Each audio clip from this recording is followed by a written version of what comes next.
Oh, there you are. Come on. Come closer. Let's start this journey together. Get to know one another so we can rise together. Pick me up. Hold me.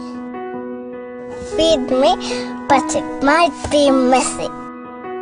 Change me, but it might be smelly. Be my playdate. Be my rocking chair. Be my hero. Because every dad should play an equal role in his baby's life, Pampers is giving 8 weeks of paternity leave to their new dads, hoping to inspire others to give Kenyan dads this opportunity.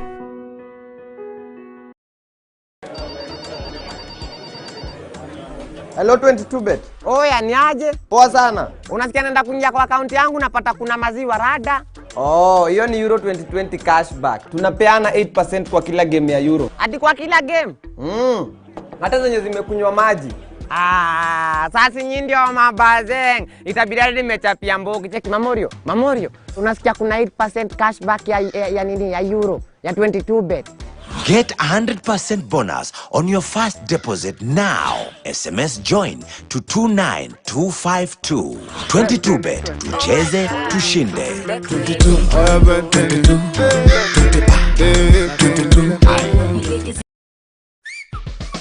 Oya ni aje, mimi ndio Jonte Fresh. Mimi ndio nimetambulika hii gikomba yote sekta ya manguo. Jumio transform nguo ordinary za mtush zenye ziuka mna hii harufu ya bail into the freshest igi kosi yote. Siri ni hii Ariel mpya ya pink. Na kushow mtush zinang'ara kung'ara kushinda kamera. So clean, so fresh. Kwa shows bab kubwa, ngoma kali, movies, documentaries, series, talk shows na vipindi vya kuchangamsha, kuelimisha na kufahamisha, ni hapa tu Maisha Television.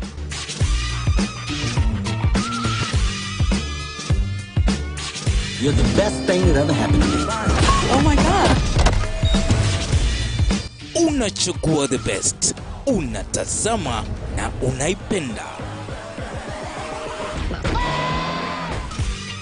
Kwa masuala ya afya, habari kemkem, ukulima, biashara, vipindi vya watoto, hapa ni moto.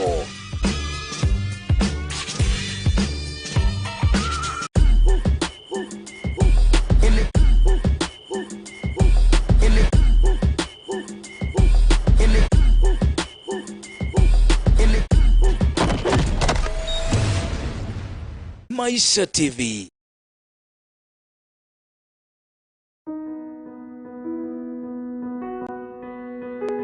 Oh, there you are. Come on. Come closer. Let's start this journey together. Get to know one another so we can rise together. Pick me up. Hold me.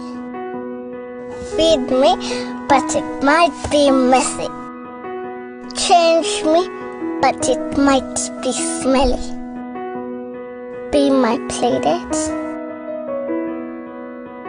Be my rocking chair. Be my hero.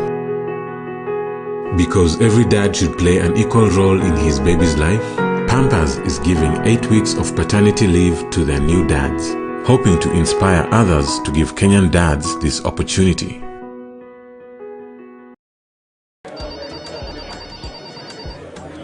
Hello 22bet. Oya niaje? Poa sana. Unasikia naenda kuingia kwa account yangu napata kuna maziwa rada? Oh, hiyo ni Euro 2020 cashback. Tunapeana 8% kwa kila game ya Euro. Hadi kwa kila game? Hata zenye zimekunywa maji. Sasa nyinyi ndio mabazeng. Itabidi hadi nimechapia mbogi. Cheki Mamorio. Unasikia kuna 8% cashback ya nini ya Euro ya 22bet. Get 100% bonus on your first deposit now. SMS join to 29252. 22bet. Tucheze, tushinde. 22.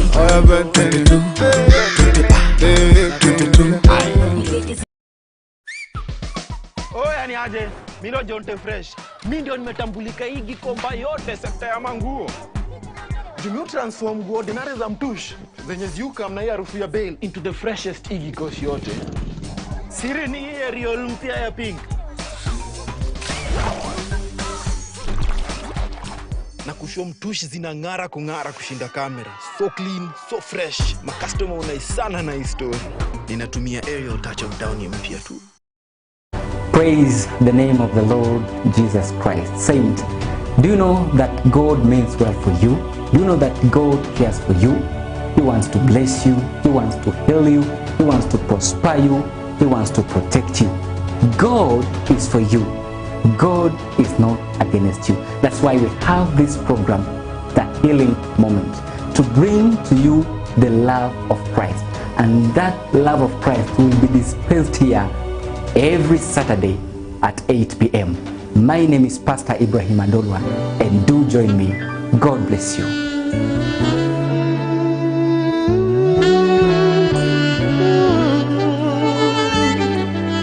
Ever faithful, ever sure.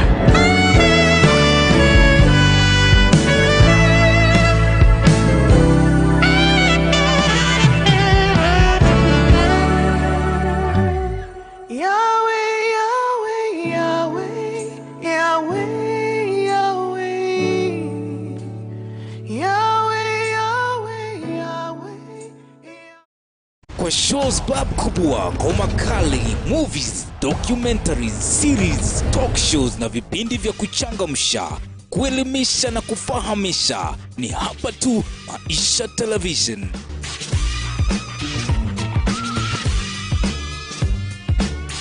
You're the best thing that ever happened to me. Oh my God. Unachukua the best, unatazama na unaipenda.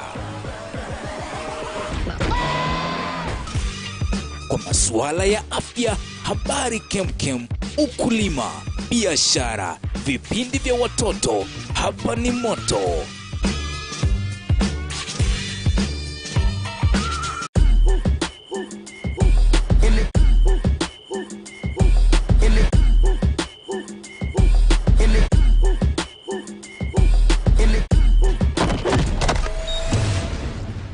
Maisha TV.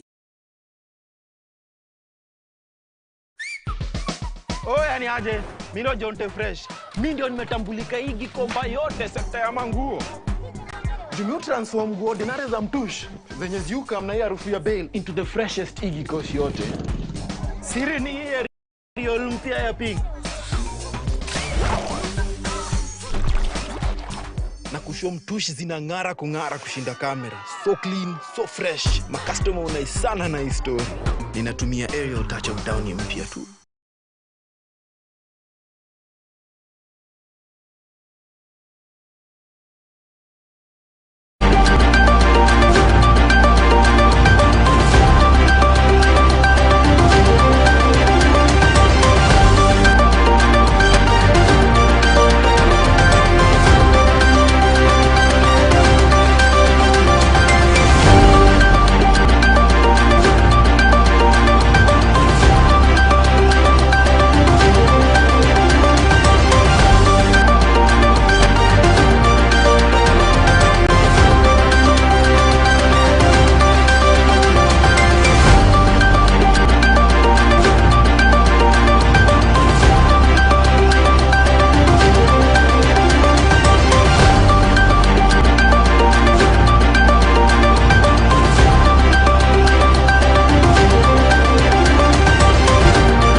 Well, good evening and thank you for choosing Maisha Television for this broadcast. Welcome to Maisha Prime News. My name is Rida Chebet Karim.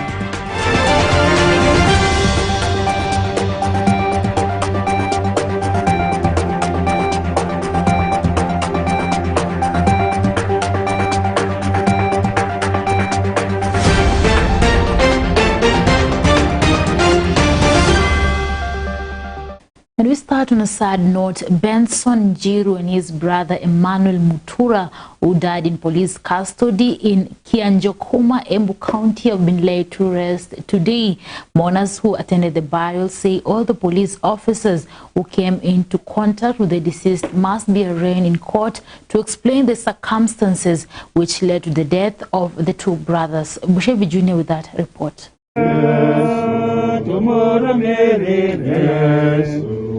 The state of sorrow mood was witnessed in the burial of two slain Kianjokoma brothers.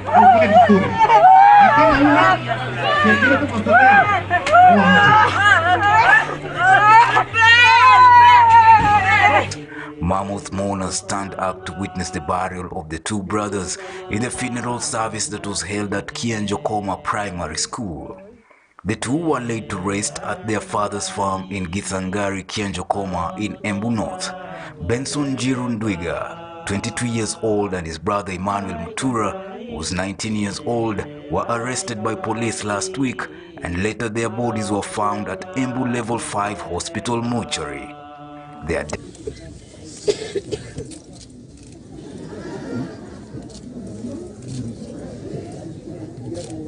Kaomba mapandri wachukue mchanga, tutaweka. Kuna wazazi pia wakuwe karibu, na pia kuna ndugu na dada wako karibu. Waheshimiwa pia mtapata hiyo nafasi ya kuweka mchanga. Death remains a mystery, as police say that the two jumped out of their first moving vehicle after they were arrested by police for contravening curfew hours. Post-mortem, which was conducted at Embu Level 5 Hospital on the bodies of the two brothers, showed that they had multiple head injuries occasioned by being beaten with a blunt object. The government has since transferred two senior officers from the Manyata police station where the police officers who arrested the duo came from. This comes a day after CS Fred Matiang'i visited their family and promised justice will prevail. May their souls rest in peace and may justice prevail. For Prime News, Maisha Television, I'm Bushebi Jr. Arai kangai, maramotonga moherega. And the Director of Public Prosecution, Nudin Haji, has formed a special team to investigate suspected serial killer Evans Juma Wanjala. The office of the DPP on Thursday informed the Eldoret Principal Magistrate Court that it had constituted a special committee to look into the files presented to it by the Directorate of Criminal Investigations, DCI, in order to align the charges properly. The suspect appeared before Justice Naomi Ori through a virtual session where the DPP was granted more time to carry out further investigations. The committee will be meeting on Thursday, August 19, 2021, to review the charges against the suspect. Wanjala, who is the key suspect in Moist Bridge kidnapping, defilement and murders, will wait until August 23rd to take a plea. Yes, this year, have you finished your investigation? As to the 19th, the day they are meeting. So let's Evans anasema iko sawa, lakini imekuwa mbali sana, ni muda mrefu sana nikiwa nafungiwa pale sel. Ningeomba waona nipunguziwe masiku kidogo ya waona. We mentioned the matter on the 23rd for directions, 23rd of August. Sigalami High School, located in Busia County in Funyula constituency, is now appealing for help to add more dormitories and other school infrastructures for learners in the school. Sigalami High School is located in Sigalami sub-location, Agenga location, Funyula division, Funyula constituency in Busia County. This is within Western region. Let's have a look. Sigalami is a destination that is very good. It has been a school that has actually produced people of very high caliber of old boys and members who have come and graduated here. Their graduates have been doing quite well in various places they have gone to. Started in 1965 as a boarding and a day school with 2 streams, Sigalami High School, located in Funyula constituency in Busia County, has beaten all odds to become one of the best schools in the region despite challenges including lack of enough school infrastructures. Okay, I'm Peter Uma, the principal of Sigalami High School. I joined this school last year, 2020, in January, and it has been a wonderful time being in this school. We have done a lot to also make sure the school is on its move to make sure that we get the best result as the agenda of this school stipulates. The teachers, the support staff, and most of our stakeholders did a wonderful job. Even though it was a new time, COVID also came in and disturbed, but we still performed quite well. The schools registered a deviation of 0.1. The previous year we had a mean of 6.65, and this year we had a mean of 6.746, and that gave us a positive deviation. Last month, over 100 students at Sigalami Boys High School counted losses after a fire raced down one of the school's dormitory, a situation that has led to lack of enough dormitories, with the school principal now appealing for additional of more dormitories. During that period, because of that kind of challenge, we managed to build 4 classes last year with the parents' assistance. We also built 2 dormitories with the parents' assistance. Finally, we also did a dormitory with the Ministry of Education fund, that is a ministry fund for development in school, which we managed to build a dormitory as well, and the other dormitory is not yet completely going on now. We also had a special request from our MP, Honorable Hundo, who also came in very strongly through CDF and built 4 classes, and that actually solved a big part of our problem with both dormitory and the classes in the year 2020, which was quite good. And I want to in a special way thank our MP for that wonderful gesture, which made sure that we had a good relief in terms of our classes. In fact, the Form 1 classes, we managed to put them into 10 streams. So far we have 10 streams in Form 1 classes. Therefore, it meant that we needed more classes to that direction. With those challenges, we managed to still go through the year successfully. And I want to say that I want to send a special plea to various stakeholders. One, I would like to send a special request again to our MP.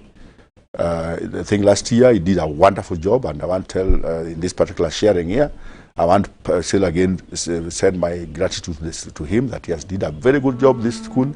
For a long time we have never had anything here, but I think he has come out very strongly. And I want to ask him that the school is one of the schools in Samia, actually, which is the main pillar of Samia. And therefore making it become one of the best schools in Samia would actually be one of the best. I want to plead with him that even this year, let him come in and even build for a dormitory or even again some classrooms. It will go along in ensuring that this school still keep on growing. Lack of enough classrooms, laboratories and dining hall being one of the greatest challenges that Sigalami Boys School is experiencing, with students with ambitions to be nurses and doctors going through hard times during practical lessons. So presently we have still about pressure on the classes and even the dormitories. So far we are on with 2 dormitories are being built. We are also starting a 5-class block that is already in the process. We are doing the requirement or the clearance as required by the construction structures. We are going through that program to renew. Has finally set up also that program of putting up a 5 classes block to accommodate the same. So far the students are using the various classes, including the staff room, as one of the classes to enable them to start working, because from once they're in school and they must be taught. So we have actually stretched them over to several classes and a few labs as that particular building is going to take place. Sigalami Boys has admitted more than 430 Form 1 students, with their target being to admit 450 students in the current ongoing Form 1 reporting. Presently, this year we have received a total of 452 students in Form 1. We actually, the government gave us 399 students which are supposed to have come from the national selection, and therefore, so far, if we added a few requested from our school's end, we have so far registered 452 students at the moment. And that still translates to about 10 streams in Form 1. This has caused again a similar stress because the only classes that left by Form 4s, Form 4s last year were 260. That left only about 5 classes. And that means therefore we are a shortage of 5 classes again to enable the Form 4s, Form 1 settle effectively in school. Have realized an enrollment of 700 trainees enrolled in various courses. Elsewhere, Bunyala Technical and Vocational College, which is a TVET registered public technical and vocational college located in Busia County, is calling on Class 8 and Form 4 leavers who did not manage to join universities or colleges to join the institution for handwork courses in order to gain skills that can be useful and enable them to depend on themselves in future.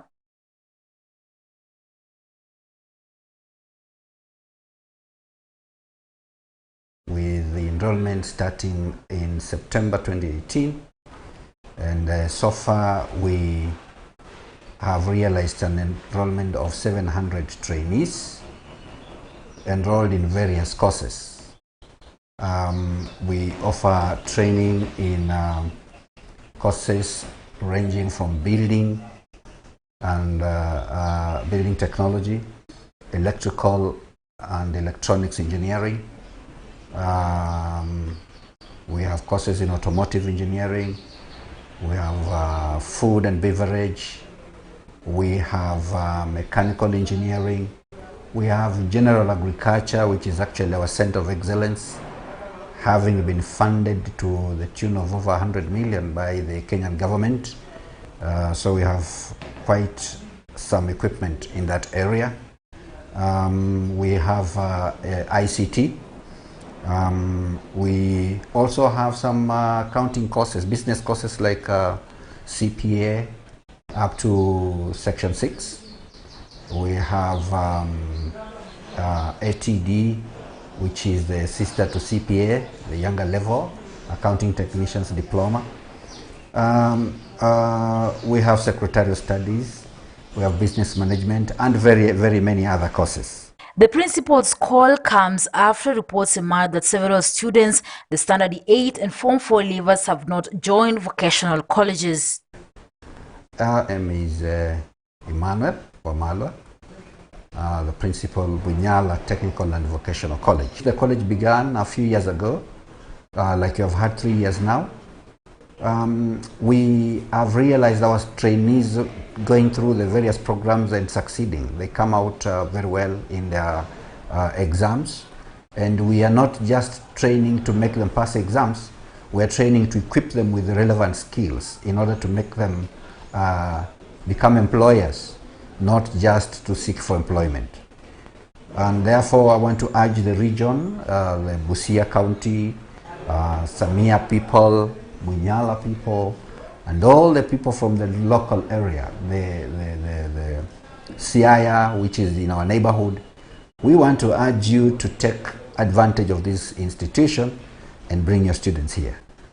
Karibuni sana, Bunyala Technical and Vocational College. Maisha TV. And still in Western region, the stalemate at the County Assembly of Bungoma that has delayed the passage of 2021-2022 budget seems to be far from over after Bungoma MCAs, allied with Governor Wycliffe Wangamati, accused the House Speaker Emmanuel Situma of allegedly sabotaging the budget process. On Wednesday, a section of Bungoma MCAs, allied to Governor Wycliffe Wangamati, passed a mock 2021-2022 budget in the absence of the Speaker and other key Assembly staff. Chiptai's MCA Jen Chebet, a member of the Speaker's panel, presided over the sitting, which was conducted without a mess and a Hansard. The budget was unanimously passed by 32 MCAs present. Speaker Emmanuel Situma, together with MCAs who don't support Wangamati, kept off the assembly premises. The MCAs who passed the budget accused Situma and their colleagues of playing politics. This is a document which is supposed to be discussed, and if there's any amendment, it's supposed to be done on the plenary, and any member has a right and powers to do the amendment. Kiti imesababisha ukomvi katika assembly yetu ni amendments ambazo zimeletwa na ndugu zetu wale wako Jubilee. Wacha niseme hivyo. Sababu hao ndio walileta amendments. Na hizo amendments zinaathiri watu wetu. Ukienda kwa hospitali wametoa pesa huko ya matawa, wanapeleka kwa barabara. Hii tunachiuliza. Kitengo ya barabara ina umuhimu gani kushinda vitengo zingine? Ile kitu ningetaka kupenda ni watu wale wengine, mheshimiwa minority leader, mheshimiwa Jimion, na wale wengine tukae chini tuone tutatatua namna gani. Budget inakuanga na amendment. Lakini sio amendment ya kulazimisha because of numbers. Nataka tukae chini tuone hiyo amendment iko namna gani. Watoto on Monday kwamba gavana hajui ya kwamba yeye ndiye kiongozi wa kaunti hii. Hilo tu ndilo ambalo limemshinda, na tunamsihi ya kwamba ajue yeye ndiye kiongozi na inafaa akae na watu wote. Na yale ambayo yalitendeka, nataka niombe kwamba wale ambao wamehusika tujipe heshima kama waheshimiwa. Jina mheshimiwa ni jina ambalo halikuji bure. Ni jina ambalo unahitajika. Hata chapter 6 of the constitution inasema kwamba integrity inamaanisha kwamba unayoyafanya kwa binafsi, yani private na public, yawe ni mambo ambayo yanakubalika kisheria, yasikuwe ni mambo ya kudunisha hadhi ya jina mheshimiwa. Mheshimiwa Museveni, my whip, my chair yako hapa. Hii mambo nyingine mheshimiwa Lita, wacha tuachane, tuende watu ya house business, wakae wakuje na water paper on Tuesday asubuhi, tuhakikishe kwamba mesi ikue hapa, sisi tupitishe budget. Kwa hiyo tunasema Mwenyezi Mungu awasaidie. Nisikuwe sarakasi. Asante sana. And still in Bungoma, celebrated Catholic priest Father Christopher Wanyoni has been laid to rest today at Kibabi Parish in Bungoma County. Leaders describe the fallen clergyman as a true faith leader who served the church with unmatched zeal and commitment.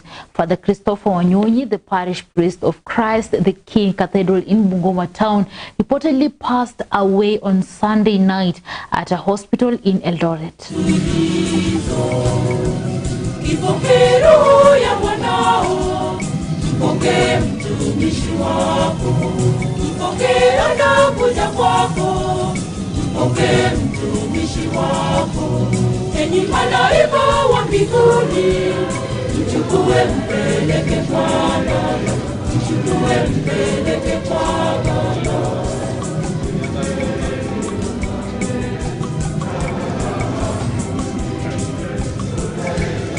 Bwana ungehesabu makosa ya wanadamu, ni nani angesimama mbele yako wewe? Bwana ungehesabu makosa ya wanadamu, pokea mtumishi wako. The late Bungoma parish priest, Father Christopher, was admitted to hospital on July 1st, after reportedly exhibiting respiratory complications. He has been recuperating at Bungoma Hospital, until his health suddenly changed, and was transferred to an Eldoret hospital.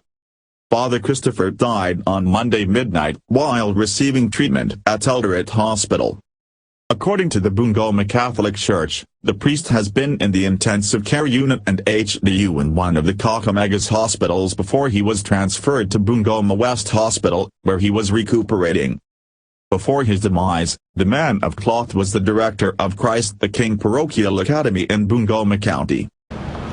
Sisi kama Wakristo wa hapa Bungoma, hakika habari hizi zimetupata kwa hali ambayo hatuwezi hata kujieleza.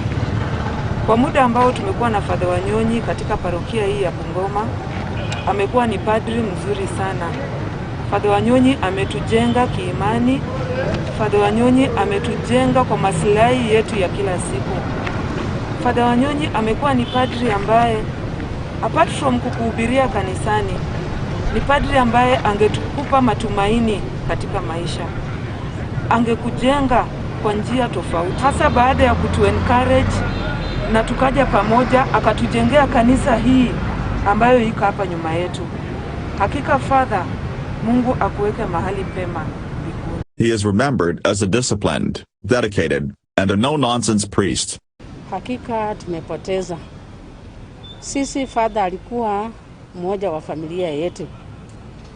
He was a great man.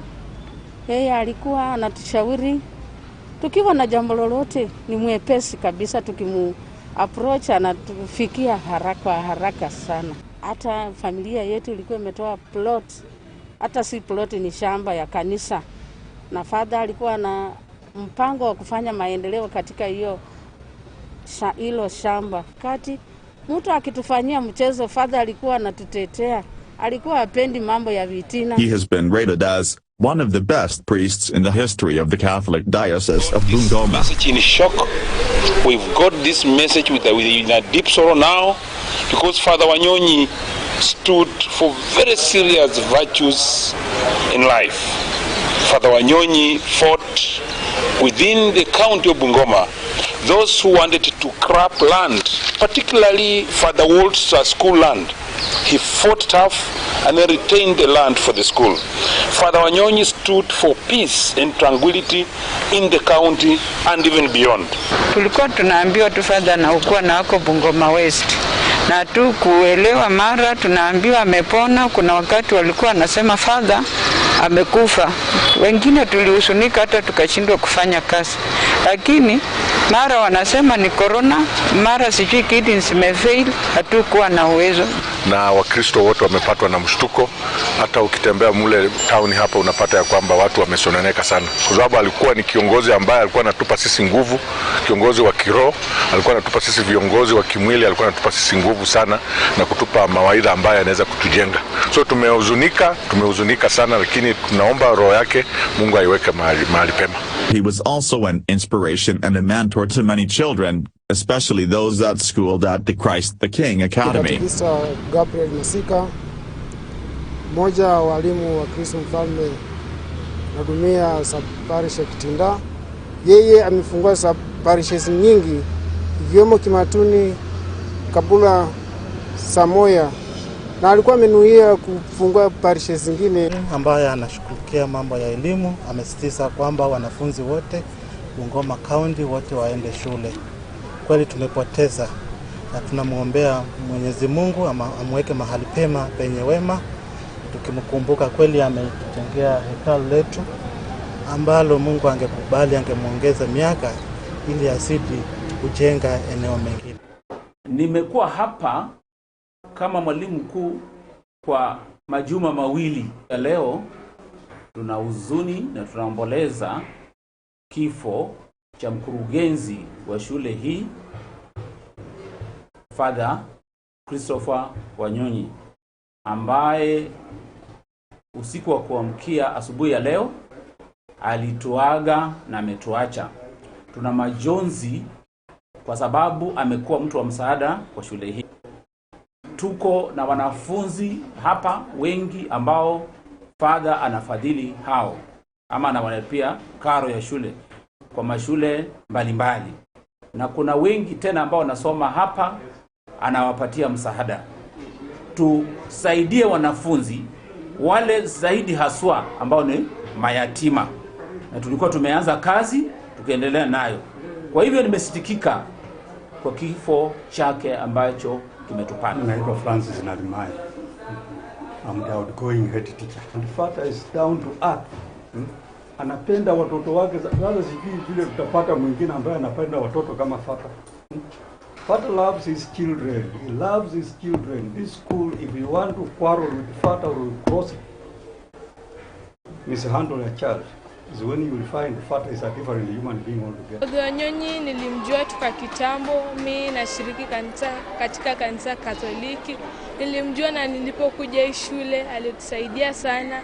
Alikuwa anatusaidia, alituhimiza tutie bidii, na kwa sababu yake singekuwa hapa kama ingekuwa yeye. Wakati kabla aende alikuwa anatuambia ati mimi nataka nikikufa tu penye nitaenda Mungu aniambie mimi nilikuwa mtumishi mwema. Hivyo ndiyo alikuwa anatuambia. Maisha Television sends condolences to the family, friends and relatives for the loss of Father Christopher.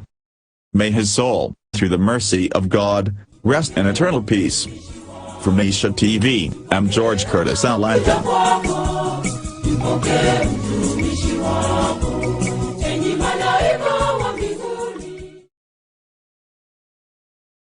And 15 Kitui MCAs and Kitui County Assembly leadership clashed over their allegiance to United Democratic Alliance UDA following their visit to the Deputy President William Ruto residence in Karen on Tuesday. Kitui Assembly Speaker George Ndoto said that the county is united solidly behind Kalonzo Musyoka's presidential bid and rallied the community to support his ambitions for the highest office in the land. Those few MCAs who were hosted by Honorable Dr. William Ruto at his home for 2 days are well-known self-seekers and perpetual party hoppers who can be hired by anyone. We strongly disassociate the County Assembly of Kitui with their actions. They have dissociated themselves with the party which sponsored them to this assembly, and they do not warrant to benefit from any privileges given to members who are members of the political party who sponsored them to this assembly. And I want just to say categorically, like my party now, we have already taken action. Na hii ni chama inaanzishwa, haiko si chama ati utasema ati mimi nimetoka NAK nikaingia. Hata yeye deputy president itafika wakati atatoka Jubilee ataingia UDA. Kila mtu ako kwa chama yake. Kwa hivyo hakuna shida na hiyo. As the effects of COVID-19 continues to ravage different sectors, Juakali sector has not been left out. Our reporter Philip Simiu prepared a feature on this. Let's have a look. Industry has provided employment to large Kenya's population. It has enhanced talent empowerment through crafting, pottery, among others. Meet Robert Wanyoni, a traditional shoemaker in Bungoma town. Kwa majina naitwa Robert Wanyoni Obwire, mkaaji wa Bungoma. Mimi nashughulika na kazi ya kukata tairi ama akala. Hii kazi ya akala ni kazi ya jua kali. Ni kazi ya mikono yako. Sio kazi ya kuajiriwa. Tunasema unaweza kuwa na talanta but uelewe talanta yako iko wapi. Sasa mimi nilifunzwa na nikakumbuka talanta yangu iko hapo. Na hiyo ndio nachukumia kama kazi yangu ya jua kali ama ya mwana jua kali. Kazi nijifunza 2007 mpaka saa hii na nina familia pia yenye nategemea hii kazi. Sio mimi mwenyewe tu. Wanyoni narrates how the COVID-19 restrictions have affected his operations.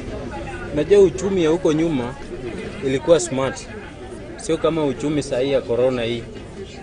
Hii uchumi ya corona imeharibu uchumi. Kwa sababu tulikuwa na customers kutoka nje ya Kenya na ndani ya Kenya. Kwa maana sana tulikuwa tunategemea kama Sudan. Lakini saa hizi hakuna hiyo uchumi, kila kitu corona ilifunga kila kitu. Kazi ya hii ya viatu ya kala ilikuwa ni mzuri. Kwa maana hata watoto ya shule walikuwa wanakuja wananunua wanaenda nazo shule. Na shule pia zikakuja zikafunga kwa sababu ya corona nini kila kitu. Sasa hapo changamoto ya kuuza hizo viatu ikapungua. Ndio maana saa hii hata shuleni tuko na watoto wanategemea shule nyumbani, lakini unapata ile chakula ya kukula tu, haikumudu ulipe school fees. Tayari watu tuna communicate na watu wenye wako na mafamilia au wenye wako na magari ama wale watu wenye wako na maduka za magari wanawachiwa na sisi tunaenda tunanunua ama wananunua na tuuzia. Lakini unapata kama saa hii janga la corona magari hazitembei. Sasa tairi zimekuwa chache, wakati hiyo tungekuwa hapa nyuma kwangu ungepata zimepanga paka juu, huyu mpaka juu. Lakini saa hizi kwa siku unaweza pata tairi 2 ama 1. Na hiyo pengine kupea pea 3 ama pea 5. Na ufanyie shughuli zako. High taxation and low customer turn-up being the main factor that has led to losses in his business. Tulikuwa na masoko na nchi za nje.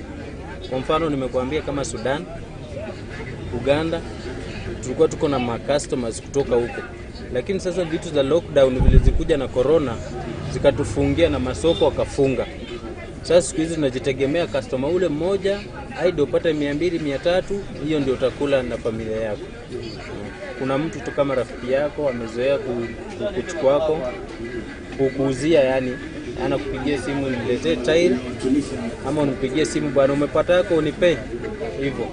Kama ni bei ni mambo ya kuelewana, sio ati iko na limit ya bei. Bei huko nyuma kuna zenye tulikuwa tunanunua 50, kuna zenye tunanunua 100, kuna zingine 200 na kuendelea. But sasa hivi unapata kama tulikuwa tunanunua 200 sasa hivi ni 800. Unapata yenye tulikuwa tunanunua 100 sasa hivi ni 200, 300. Unapata ya 50 ni 100. Sasa hii janga la corona imeathiri kila kitu kabisa. Haina kitu kingine, ni kiatu tu yenye natoa hii. Ikitoka hii peke yake, hii nyingine yenye imebaki ni useless. Sasa hii inafaidi mtu mwenye anaenda kupandia maua kwa boma ama hivyo. Tegemea na tubes. Blada ni tube.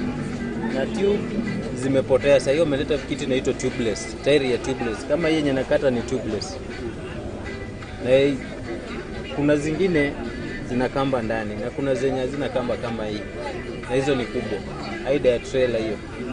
Despite the challenges, Wanyoni is advising the business owners across the country to remain optimistic as the country will be back to normal.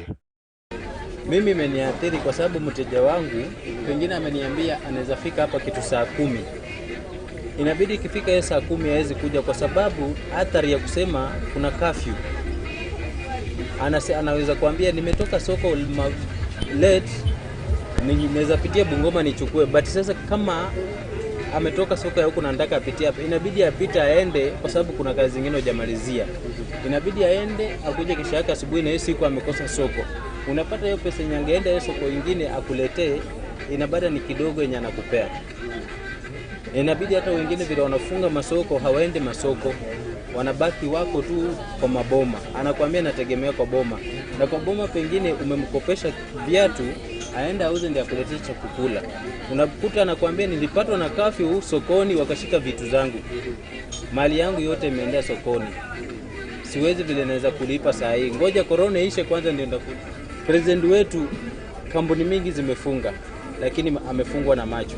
Inabidi atoe hizi vitu za corona za kofi ya curfew kila kitu ndio uchumi yetu impate kuimarika. Sasa yeye kama ni mzuri aturudishie uchumi tu. Kwa mwananchi wa kawaida kama mimi, mahali penye huko shikilia na mikono zako, usiwachilie. Jikaze upate riski yako. Unajua kwa saa hii kila mtu, kampuni mingi saa hizi zimefuta watu wako manyumbani. Mahali penye huko inabidi ukaze mkono wako ili upate kila ambacho tu wewe unahitaji. Sasa nisimshauri awache kazi yenye yako nayo kwa sababu sasa hakuna kazi. For Prime News, Maisha Television, I'm Philip Simiyu. Well, thank you so much, Philip Simiyu, for that feature. We hope that the business sector will come back to normal soon. And with that, we've come to the end of Maisha Prime News. My name is Rida Chebet Kering, and after this, Bushebi Junior Show will be coming right after. So make sure you don't miss out.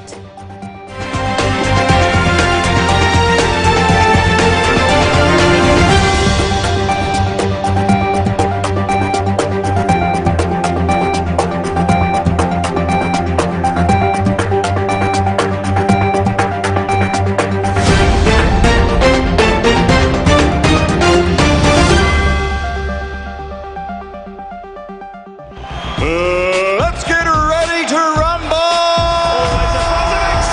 Your world of Maisha is getting an exciting makeover. We're giving your channel a dedicated touch to enhance your viewing experience. Finding what you want, loving it has never been this easy. Your capacity. The problem is leadership. My name is Rida Chebet Kering.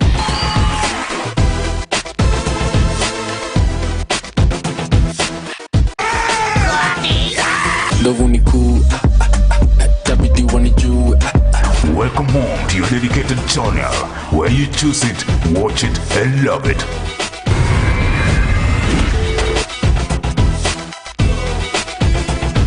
It's your season.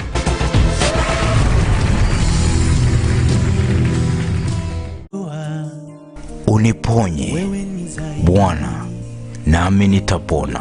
Na maandiko yanasema ataandaa meza mbele ya watesi wako.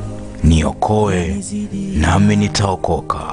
Isaya 43 mstari wa 2 inasema unapopita katika pia maji mengi hata kuacha, atakuwa pamoja na wewe.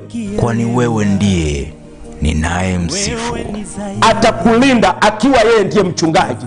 Yeye ndiye mchungaji, na anasema neno hili mchungaji na maanisha ya kwamba atakulinda. Nitakurejeshea afya yako, nitakuponya vidonda vyako, asema Bwana. Majina yangu ni Pastor Joseph Karero wa Shieyo. Ninafanya na huduma wa Gospel Believers Fellowship hapa Bungoma, karibu na Huduma Center. Ninawaletea kipindi cha neno la uzima ambacho kitakuwa kinapeperushwa hewani kuanzia saa 2 hadi saa 2:30 siku ya Ijumaa. Karibu tukabarikiwe pamoja. Amen. Huduma la Gospel Believers Fellowship akuletea kipindi cha neno la uzima kila Ijumaa saa 2